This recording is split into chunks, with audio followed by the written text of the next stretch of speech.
présente. Je m'appelle Sébastien, je suis éducateur spécialisé, je travaille auprès d'élèves sourds en milieu scolaire, une classe de CE2 à CM2 à Argenteuil.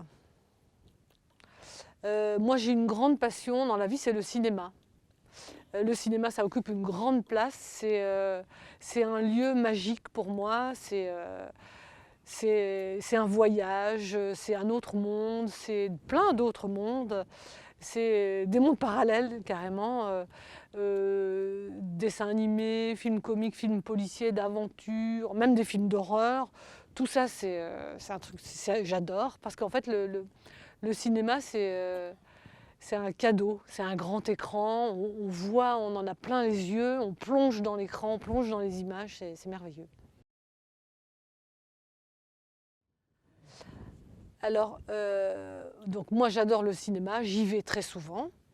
Le cinéma Méliès, c'est depuis 1980 à peu près que j'y vais régulièrement. J'ai été accompagnée au départ par ma nounou, ma nounou, qui m'accompagnait régulièrement. On allait voir des films pour enfants et de temps en temps, à mon époque d'adolescence, j'ai découvert le cinéma, un autre cinéma. Là maintenant, je vais plus voir des films documentaires, des films de débat, des films, voilà, je préfère ça maintenant. Alors moi je me souviens, le cinéma Méliès pour moi c'était vraiment lié à... C'est la place Jacques Duclos pour moi. C'était à côté du centre commercial et je me souviens très bien en fait du panneau. Il y avait un immense panneau avec des affiches. Et pour moi, c'est vraiment le souvenir visuel que j'ai. Je regardais ces affiches, mais comme un fou. Je regardais les dessins, la peinture. Parce qu'avant, les affiches de cinéma, souvent, c'était de la peinture, c'était peint. Et donc, c'était des scènes du film qui étaient copiées, qui étaient sur ces affiches, et ça me donnait un pré-film, ça me donnait un peu une image de ce que serait le film. Et quand on descendait au Méliès, là j'adorais parce qu'il y avait encore plus d'images. Et moi j'allais en fait à l'école spécialisée qui était à Paris. Et je prenais le car et tous les jours je passais devant les affiches du Méliès et je cherchais toujours les nouveaux films. J'attendais les films de Walt Disney quand j'étais petit. Dès qu'il y avait une nouvelle affiche, j'avais qu'une envie, c'était d'y courir. Donc voilà, c'est vraiment ces premiers souvenirs que j'ai du cinéma.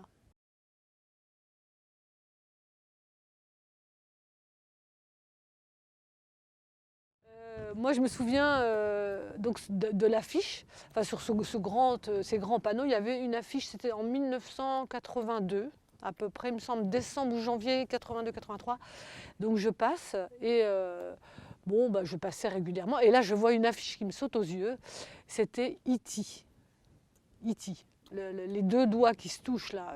Et donc je vois ce truc et ce gros doigt là tout... Enfin, je me souviens encore du doigt et avec une petite main d'enfant. Enfin, je me dis mais qu'est-ce que c'est que ça? Et j'ai demandé à mes parents. Je voulais demander à mes parents, puis je me suis dit je vais demander à ma nounou. Je lui ai dit je veux voir ce film là. Donc je lui montrais les affiches et elle me disait oh qu'est-ce que c'est que ce truc? C'est une histoire, c'est n'importe quoi. Je dis mais si, je veux aller voir et ça doit être un truc complètement extraordinaire. Donc j'ai mis du temps à la convaincre. En plus c'était à Montreuil parce qu'à l'époque je ne connaissais pas le nom Méliès. Je disais là Montreuil, Montreuil. Ça veut dire que ça je ne connaissais pas le nom du cinéma. Parce que moi je savais qu'elle n'avait pas envie d'aller à Paris, là, ça faisait loin, et je lui disais mais c'est Montreuil, c'est juste à côté, donc j'ai mis quand même un temps fou à la convaincre. Et bon, elle a finalement accepté et voilà, elle m'a fait plaisir et j'étais hyper content. Donc c'était le soir, c'était fin d'après-midi parce qu'il commençait à faire nuit, il faisait froid et donc ouais, je suis allée, j'avais le cœur qui battait. On est arrivé au Méliès centre commercial, hein. Et c'était un lieu un peu extraordinaire parce que quand on rentrait dans ce centre commercial, il y avait un escalator mécanique là, qui descendait. Et puis après, il fallait aller sous des arcades. C'était un peu caché le Méliès. C'était beau. C'était un lieu un peu. C'était un cinéma indépendant, un peu hors du commun. On rentre dans le cinéma et je me souviens très bien qu'il y avait des machines, ouais, il y avait des projecteurs, et ça nous montre, c'était de la déco. Je me souviens qu'il y avait ces projecteurs à droite et puis à gauche il y avait les caisses à l'accueil. Et donc on attendait et moi ce que je faisais c'est que je regardais partout en fait, hein. Il y avait des lumières, c'était tout noir. Donc dans la salle de cinéma, hein, donc une fois dans la salle de cinéma, c'était tout noir, il y avait ces petites lumières, il y avait une ambiance de cinéma. Et là l'écran s'allumait et donc là je commençais à frémir, hein. Et en fait j'ai compris que E.T. donc c'était une histoire de quelqu'un qui était perdu, enfin E.T. était perdu, il a rencontré ce petit garçon, et puis c'était vraiment une belle histoire, moi ça m'a happé tout le long, c'était des belles images, parce qu'à l'époque, dans les années 80, il n'y avait pas de sous-titres, hein, faut pas oublier ça. Donc moi j'avais que le soutien de ce que je pouvais voir, et j'avais compris l'histoire, et j'avais été émue, je me souviens, c'était mon premier choc cinématographique en fait. Avant c'était des dessins animés, bon bah voilà, j'en avais vu plein, mais E.T. c'était vraiment un film avec des vrais humains, et là c'est vraiment un souvenir que je ne pourrai jamais oublier, je l'ai toujours en tête, et c'est vraiment lié au cinéma Méliès de Montreuil.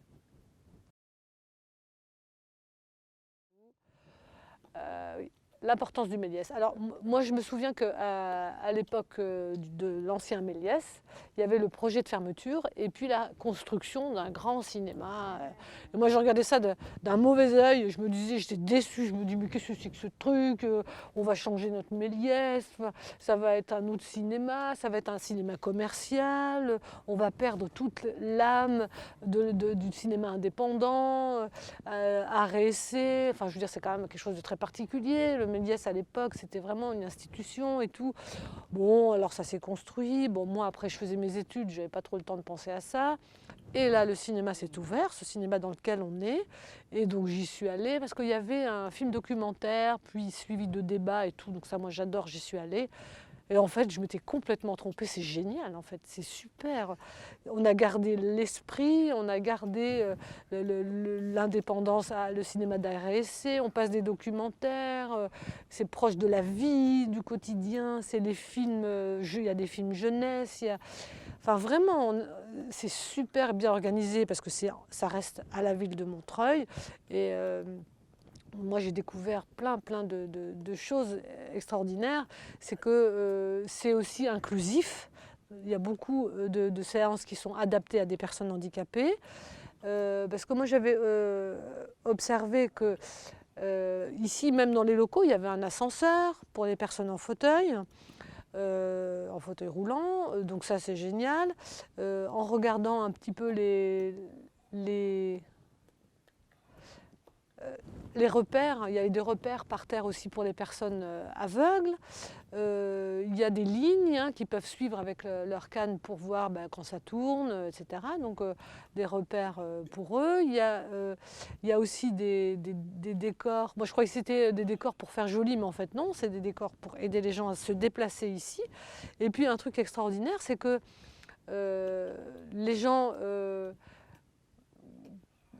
qui attendent à l'entrée du cinéma, dans les autres cinémas en général, on leur dit c'est la salle 1, c'est la salle 5, et on est tous un petit peu, on est obligé de lire sur les lèvres, on ne sait pas, est-ce que c'est mon film, mais moi on est loin, c'est moi, c'est pas moi, on est dans une espèce d'incertitude comme ça, un peu pénible, alors qu'ici pas du tout.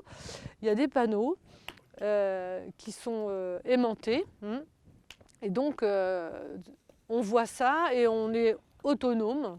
Moi, je sais me diriger dans les salles, dans la salle qui correspond à mon film. Et de plus, dans les salles, les films sont de plus en plus sous-titrés, soit en VO, soit en VF sous-titré. Et donc ça, c'est l'accessibilité totale, c'est génial. Et il y a donc plus de choix en fonction même des dates, des jours, de journée, soir, par rapport à d'autres cinémas. C'est hyper contraignant. Il y a des dates fixes, c'est toujours les mêmes jours, toujours les mêmes horaires. Répéter ces programmes-là toutes les semaines. Ici, non, il y a une variété et de films et d'horaires et tout ça, c'est vraiment super agréable. Et moi, je préfère vraiment le cinéma du Méliès là maintenant. Tout à l'heure, je suis entrée ici, ça m'a vraiment mis le poil au garde à vous parce que j'ai vu tous les titres des films qui sont changés là. Mon cœur s'est arrêté de battre, ouais, transformé en le cinéma s'est arrêté de battre. C'est beau, je trouve que c'est beau ce que vous avez fait. Le retour mercredi, le retour du mercredi transformé, tous ces titres de films transformés. Et moi j'ai regardé sur la vitre là, c'est affreux au travers. J'ai regardé au travers de la baie vitrée, c'est ce néant. Il n'y a rien, il n'y a pas de public, il n'y a rien, il n'y a plus de fil. Bon, vous êtes là, vous nous accueillez, c'est charmant, c'est génial, mais je trouve ça dur d'être dans un cinéma vide en fait. C'est comme s'il allait fermer à vie et ça c'est juste pas possible. Il faut garder, enfin je veux dire, la culture française c'est important, le cinéma c'est important. Il faut que ça dure, hein. Il faut pas que ça s'arrête comme ça plus longtemps, quoi. On a besoin. Et ici c'est tout vide, moi ça me touche énormément. Donc je garde espoir que le cinéma revive et revive plus fort.